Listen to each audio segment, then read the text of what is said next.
Starting today, the International Court of Justice is hearing a significant and historic lawsuit. South Africa has submitted evidence alleging genocide and is calling for an immediate ceasefire. The G word, its intent, meaning, and usage has plagued many in the last 95 days of this war. This is a newsworthy deep dive into South Africa's genocide petition against Israel, the evidence, and its significance for the world. First, South Africa's petition has invoked the 1948 Genocide Convention, detailing the systemic physical destruction of Palestinians in Gaza, citing deaths, denial of humanitarian conditions, but more importantly, evidence of their dehumanization and erasure of their identity by Israel.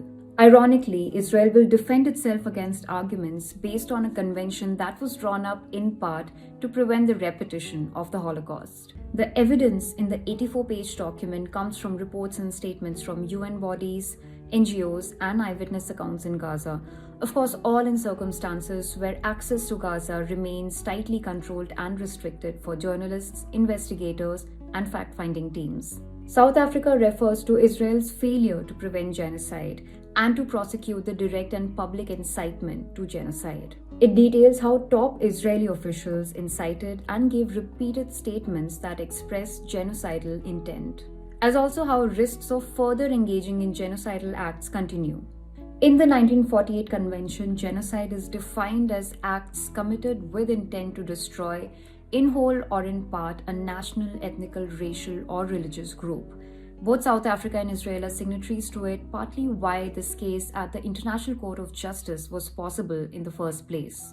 South Africa argues that this is what the Israeli military assault is, but Israel will go hard against the genocide tag. Israel has called the allegations baseless, claiming all it wants is the end of Hamas. So what happens at The Hague today?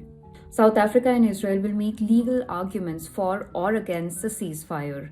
There will be no witness testimonies and no cross-examinations. Both sides are sending their best lawyers, including Israel sending a retired Supreme Court president, a Holocaust survivor, and a fierce critic of Netanyahu as an ad hoc judge to lend credibility.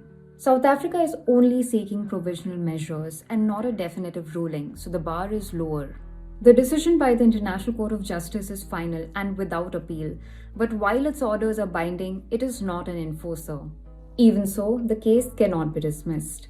Saudi Arabia, Iran, Qatar, Brazil are among several countries supporting South Africa's petition. The US, which is Israel's largest military supplier, is opposing the petition but could face reputational damage. India, which has historically supported Palestine but is also in close trade and diplomatic relations with Israel, hasn't taken sides yet. For South Africa, the lawsuit is personal and comes with its own experience of Israel-backed apartheid regime.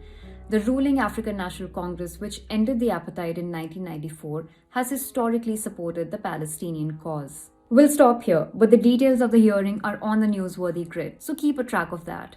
And tell us how we can help add more nuance to this newsworthy story.